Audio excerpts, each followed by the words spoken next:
Hello, my name is Raymond Honrath. Some people know me as RayRayBeats. I'm giving a quick tutorial, a beginner's tutorial on Reason 5. In this tutorial, I will teach you how to utilize your mixer. I'll teach you how to make a melody. I'll teach you how to lay a pattern drum beat on top of that melody. I'm going to teach you how to set loop points and basic things like that. Really basic, nothing too complicated. And we'll teach you how to use some effects as well and how to rewire things into the mixer on different channels. Let's get started. You just got to start off by double clicking on Reason. You know what it is. Propellerhead Reason made by Propellerhead. The first thing that pops up is going to be a demo track by probably somebody who created the program or had something to do with it. It doesn't matter. I think it's kind of whack. You should listen to my beats instead. I'm not even going to press play. First thing you want to do is hit File, New, or Control N. So File, New. It's going to open a new project but leave the old project behind. So hop back real quick and hit X on that. Here's your new project right here, Document 1. Bring it to the left side of your screen. Double click on it so it's maximized, and here's what you're going to want to do. You're going to want to go to Window and then Detach Sequencer Window. Now that you've clicked on Detach Sequencer Window, your sequencer window is detached. So double click to maximize that shit. And the best way for me to explain the sequencer window is, if you've ever used Fruity Loops, the sequencer window is like your playlist and your piano roll all in one. And I'm going to explain that to you in a minute, but first we're going to hop back over to the rack. Now this is your mixer. You'll notice that you can select within the rack many different machines, but don't worry about the other machines right now. Don't worry about the other machines. There's on the left side of each machine, there's a small triangle. You can click that triangle to collapse or enlarge the machine, but keep the mixer enlarged.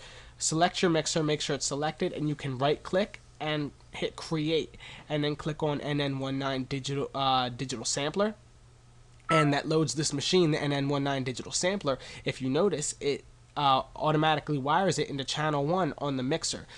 Press the tab button right now and to flip the rack, and you can see from the output of the NN19 to the input of the mixer, the first line of the input, you can change that any way you want. You could, boom, look, oh, now I got the left side on channel 7 and the right side on channel 1, but you wouldn't want to do that.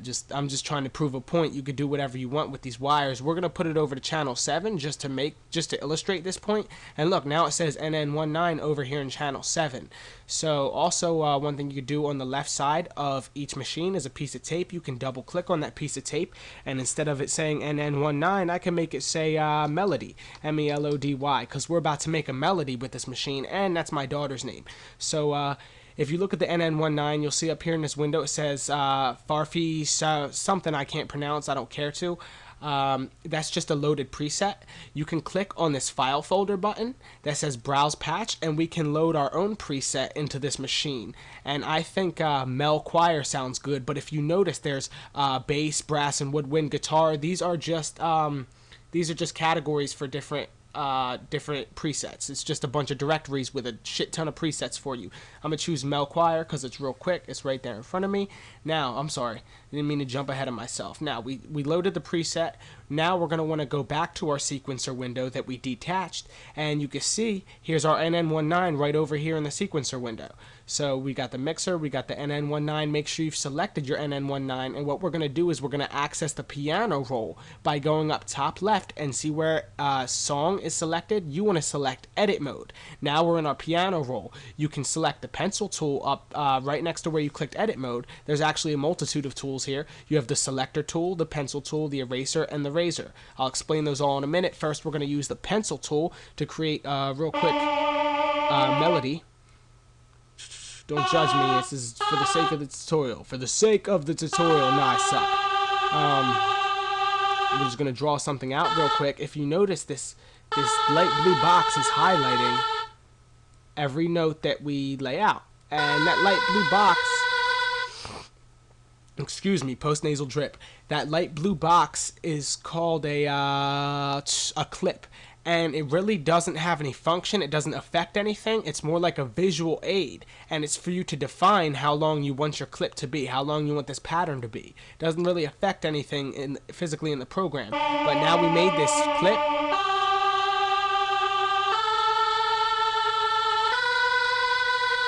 Boom, 4 bars. It's a 4-bar clip, but I would like to hear that continually. So do you see the L marker and the R marker? That is the beginning marker for a loop and the end marker for a loop. So we bring the end marker to the end of the fourth bar, and we go down bottom right and we click the loop button, which is now highlighted right blue, signifying that it is on. So we're going to press play, and this loop, this 4-bar loop, is going to play continuously. As this 4-bar loop continuously plays, I can jump back to my rack and I can browse for more patches and hear what they sound like on as my loop plays, which is pretty cool. But I'm going to stick with the mel choir. So now we've got our little melody. We're going to go back to the sequencer window and we're going to leave edit mode and go into song mode. Top left, click song. Now we have this clip. You see the clip you created, right? Well, I'm tired of looping it. I want to start laying my song out, so I'm going to turn loop mode off. I'm going to click on my clip, Control C, which is edit copy, and then Control V, which is edit paste. Boom. Now I just pasted 3 copies of that clip that we made, and it rolls out for 16 bars, which I can play through continuously. Alright, so we got a nice little melody. We laid it out for a little bit for 16 bars in the playlist, and we're going to come back to the rack. Click on the mixer, right? We're going to lay some drums out now over top that melody. So we clicked on the mixer, we go to create, excuse me, and we're going to create a Redrum drum computer. This is a drum machine, and it's got 10 channels. Each channel, you can load a different preset drum sample in there. So the first channel, we're going to put a kick from the dry kit samples, just more directories. We have more directories full of samples. That's why Reason's so great. It comes with so many great stock samples. We're going to put this kick in there, boom. So kick here, kick here. One cool thing about this drum machine is you can edit the accent. So we have a medium kick, and we're going to have a hard kick right before the last snare. So you see medium, medium, hard, and we're going to do both snares on hard accent as well. And we're going to drop back down to medium for the hi-hats. We got to load a hi-hat preset in here. Boom, we got a hi-hat. And now to hear what we just patterned out in this machine, you just click run over here. So I showed you the accent, how to alter the accent. You can turn shuffle on. Shuffle's right here. You can edit pitch, length. You see if I turn length down on the kick, it gets real tight. I can do the same thing to the snare. And really the same thing to the hat. It doesn't matter. Cool. Cool beans, right? Turn the pitch down on the snare. Pitch down on the kick too. Pitch up on the hat. Cool. Alright, cool beans. So now we made this cool little drum pattern. This is what you want to do. First of all, you can stop back over here to your sequencer window, press play, and look, it's running. Your drum pattern is running in your machine. So your drum pattern is running alongside what you programmed with your NN19, but it's running a little fast. We're going to turn the tempo down here towards the bottom left. Here's your tempo selector. It's right next to the time signature selector. We're down at 93. Alright, and that snare sounds retarded.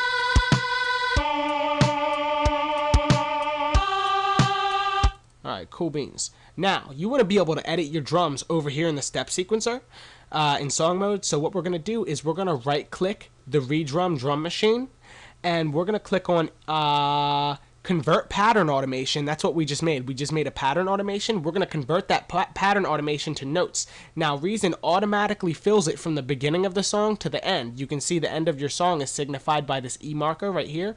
We don't need all of that. All we need is 4 bars of it. So we're going to take the razor tool. We're going to cut it right at the end of the 4th bar. And we're going to select with the selection tool the S end of this pattern and delete it. Delete those notes. So now we've got a clip, a 4-bar clip of a drum loop. Let's hear it.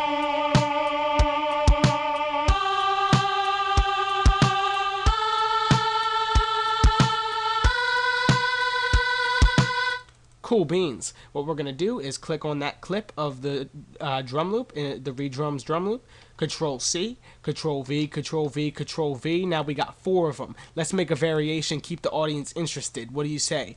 Alright, you're going to double click on this clip right here, the second clip in the Redrum channel, right? Double click on that bitch, and that puts us in edit mode. So from edit mode, we can alter the actual notes of the drum pattern. So just to show you what it does, give you like a drastic example, I'm going to delete some of the hi-hats. I'm going to delete that first. Ooh, edit, undo. I made a mistake. Made a boo-boo. I'm going to delete the first kick. I'm going to move this kick. I'm going to add another snare. Yeah, I'm going to add another snare right there. So we're going to go back and see what that sounds like. Actually, before we see what that sounds like, we're going to go to edit mode. We're going to use the selection tool, right click on this clip and go to color and change the color to something different than light green, so you know, listen, I've altered this clip. It's not the same as the other 3 green ones.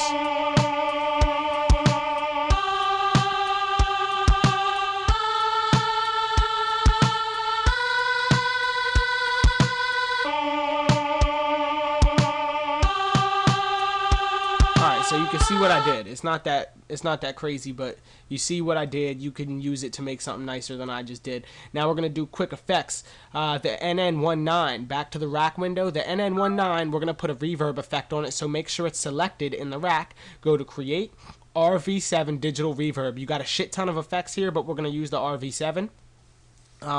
You can tweak the parameters down here, however you'd like. Doesn't really matter. This is just a tutorial. Alright, you hear the reverb on it? Boom, we got a reverb on it. Now let's put a quick EQ on the drum machine. Later on in a separate tutorial, I'm going to show you how to separately EQ each track in the drum machine. But for now, we're just going to put one master EQ on the entire drum machine. Alright, make it sound a little bit better. Let's see what we can do for them drums.